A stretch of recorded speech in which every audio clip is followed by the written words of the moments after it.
The thread cutting speed calculator determines optimal machining parameters for threading operations on a lathe. Let's walk through the inputs. First, we select material type from the drop-down menu.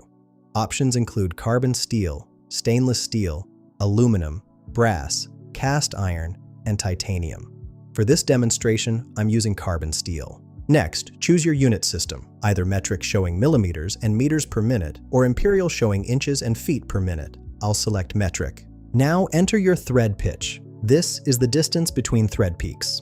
I'm entering 10 millimeters. Finally, input your workpiece diameter, the outer diameter of your part. I'll enter 10 millimeters. After clicking Calculate Thread Cutting Parameters, we get 3 critical results. Maximum RPM shows 955 RPM. This is your safe spindle speed to prevent tool damage. Number of passes indicates 21.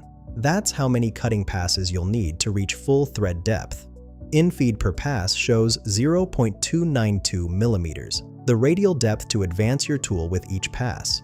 These parameters ensure proper thread formation while protecting your cutting tool. This calculator streamlines your threading setup process. Find the link in the description below.